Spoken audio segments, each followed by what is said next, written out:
beloved Boss Mike Cervera.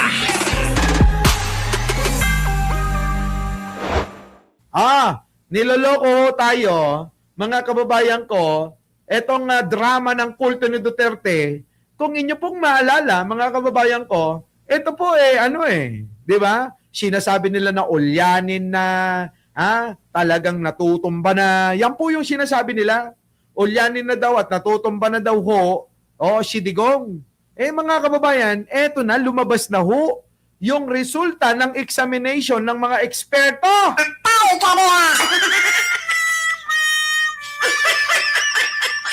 So ngayon, mga kababayan ko, lumabas na daw yung resulta ng eksaminasyon patungkol nga po sa kalusugan, sa health, ni tatay nilang Carton. So ngayon, pakinggan ho natin itong drama ng kulto ni Duterte. Nabisto, mga kababayan, yung mga press release ni Baliw na Sara. Di ba? Si Sara nagsasabi, wala na si Digong.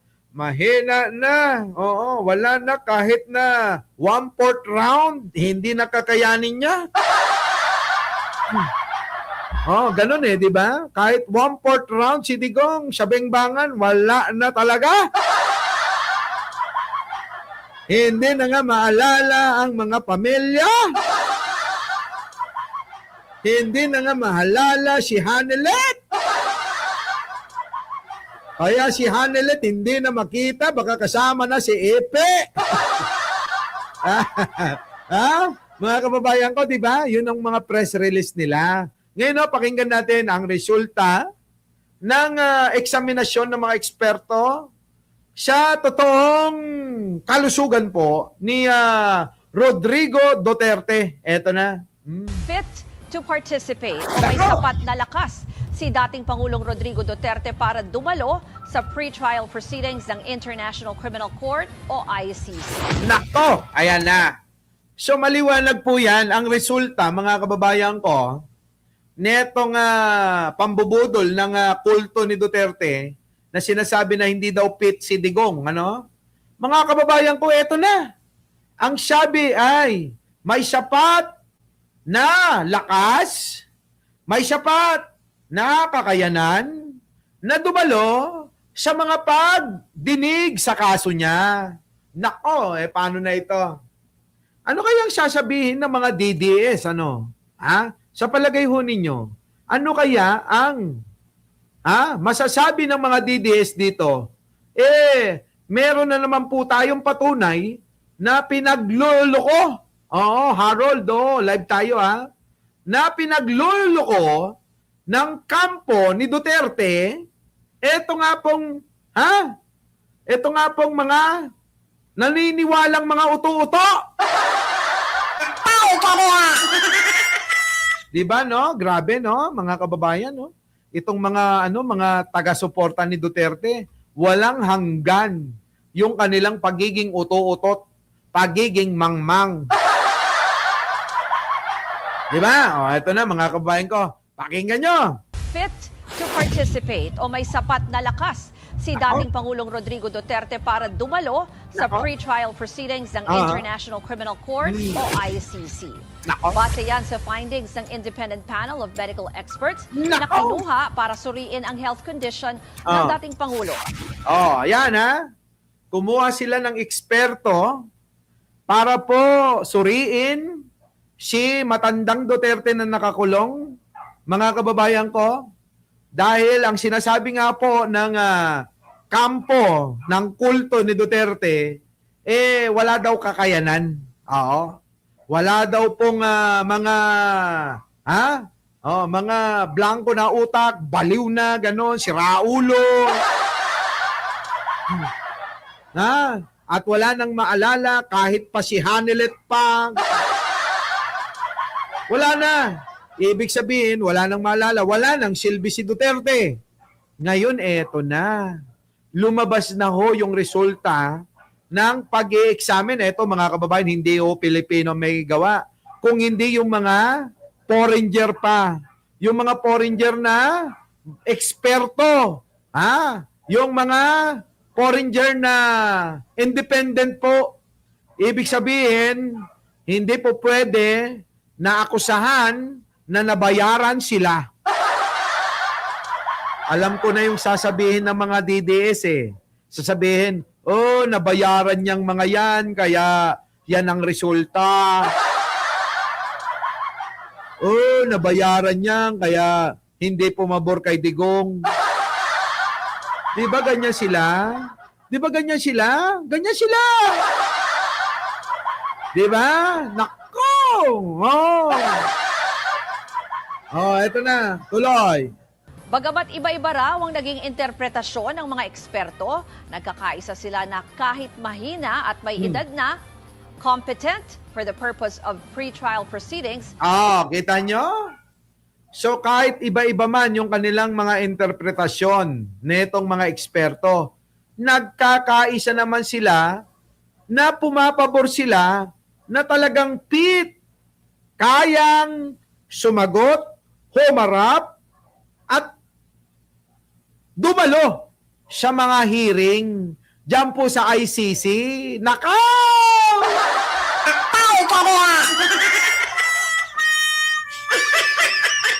Nako po, paano na kaya mga DDS nito? Ano kaya isasagot nila, no? Booking na naman, mga kababayan? Oo. Bistado na naman yung ano nila, yung kanilang mga kalokohan. Grabe, no? Grabe. Antindi nyo talaga. Alam nyo, ako naniniwala ako, kaya ho yung mga DDS, unti-unti nang nawawala. Alam nyo po ba? Ito mga kababayan ko kasi alam nyo, updated ako sa nangyayari dyan eh. Meron akong mga bata dyan. Sabi ni Rice, ano yan? Rice Keros.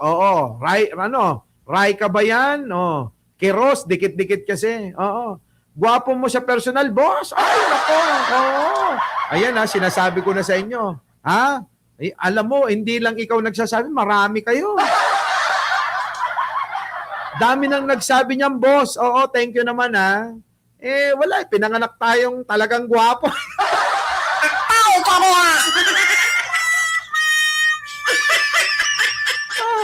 Wala akong magagawa eh. Sa totoo lang yun na talaga pinanganak akong gwapong-gwapo.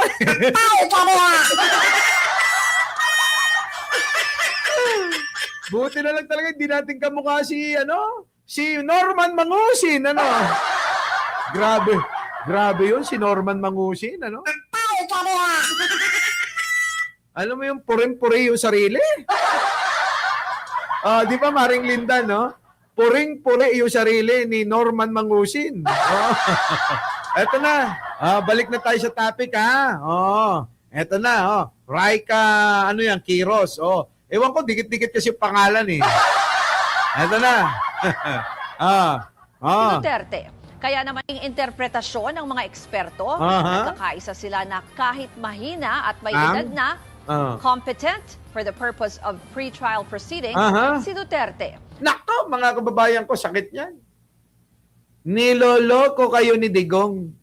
Maniwala kayo, ayan Kayong mga DDS na mga gonggong, tanga, mangmang, nako. Ayan patunay na niloloko na kayo pero nandiyan pa rin kayo sa panig ni Duterte. Sige nga. Ngayon ako excited na. Siyempre mga kababayan ko Cristina Estacio, makinig ka. Solidad Kunanan. Ai Chang, makinig kayo Oo. Michelle Reyes, makinig kayo. Eto na. Ngayon siyempre Paymura Jing Martin Melby mapipilitan na ngayon, Arnold Lopez, si Digong na humarap ngayon sa hearing. Tama, mga kababayan ko? Mapipilitan na ngayon na humarap si Digong sa hearing. Ngayon, makikita na natin yung itsura. Tama ba, mga kababayan ko? Makikita na natin yung itsura kung ano na. Yung kanyang kung dati mga kababayan, yabang Asan ang ICC? Sipain ko yan. Tapos nung nandoon ng mga kababayan, my name is Rodrigo Duterte. Kala mo talaga mamamatay na, no? Ngayon, eto na, mga kababayan. Recap natin. Si Duterte ay lumabas na ho yung resulta na fit. Fit talaga na mag-participate sa kanyang mga hearing. So wala na hong magiging dahilan para hindi natin siya makita kapag ka meron hearing dyan po sa ICC. Ibig sabihin, mga kababayan, makikita na ng mga DDS kung ano na ang itsura ni Digong. Pero wag yun. Dito muna tayo, siya ginawa sa inyong panggagago. Ginago kayo, Nino, ginago kayo ng kampo ni Duterte. Sa mga naniniwala kay Digong na mahina na, wala ng lakas, hindi na maka-score, etc., nagkakamali kayo. Yung mga pronouncement na yon, yung mga press release na yon, gawa-gawa lang ni Sara Buday Duterte. Gawa-gawa lang ni Harry Roque. Oo. Para maawa kayo, para manatili kayo sa kanilang kulto.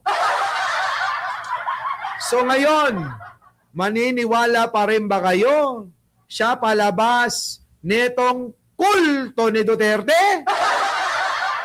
Kinang-ina nyo kapag naniwala pa rin kayo dyan.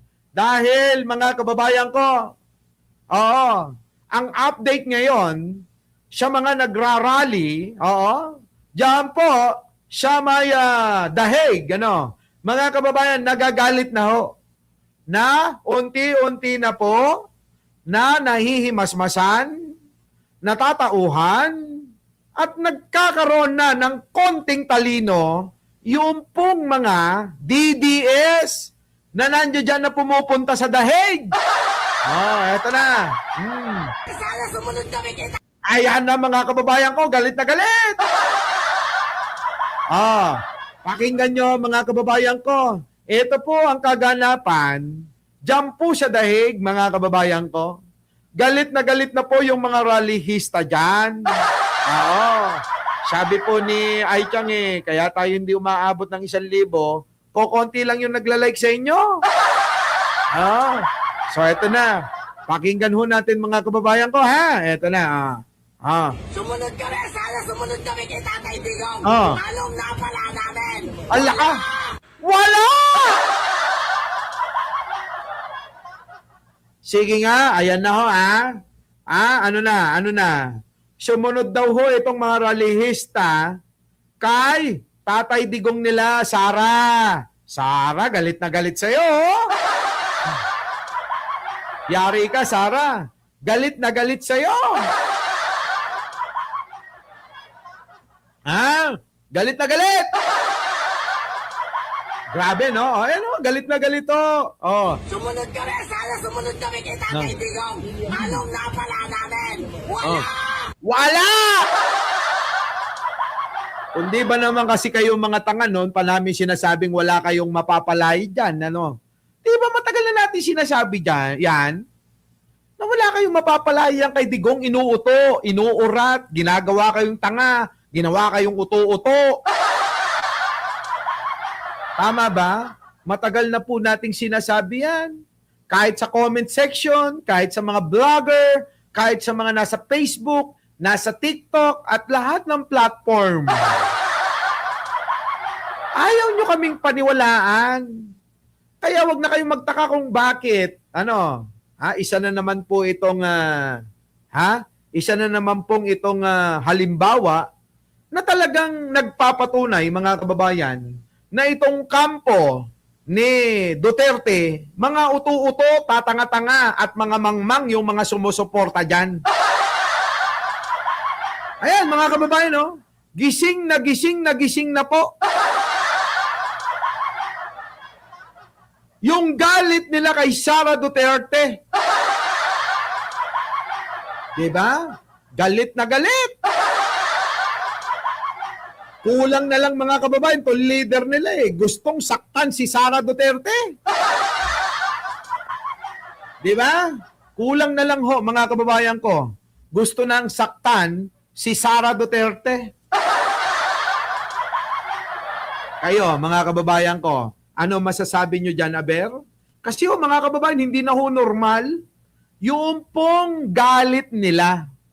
Kung ano yung ginawa sa kanila ng pangsusulsol para magalit sa gobyerno ni Pangulong Bongbong Marcos, abay parang mas doble pa yung galit nila ngayon dito kay Sara Duterte.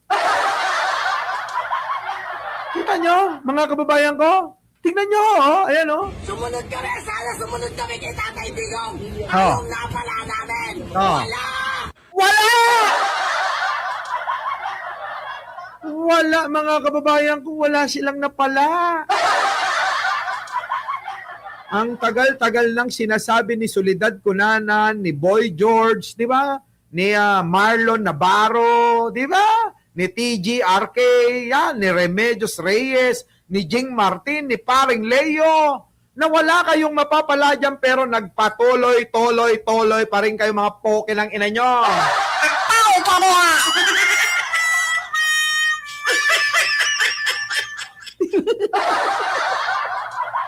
Ay, nako!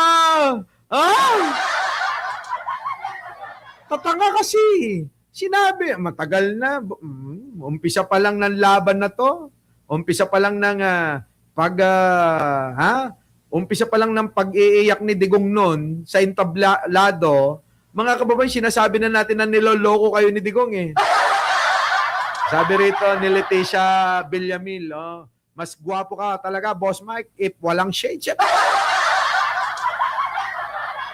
Si Jen naman kasi ang nagsasabi na wag mag-shades daw ako Kasi daw kapag nakikita daw yung mata ko, lalong-lalo na at nakikita ni Joseph Machete, bigla-biglang nagpapa super sticker. Tao ka rin! Diba? Diba Joseph Machete? Kaya mga kababayan ko nasa tamang landas na tayo. Nasa tama tayo na sinusuportahan. Nasa tama tayo kay Pangulong Bongbong Marcos. Abay, wag naman na sana nating bitawan. Yung pong pagsuporta, di ba? Heidi Pantino, Our beloved Boss Mike! Boss Mike!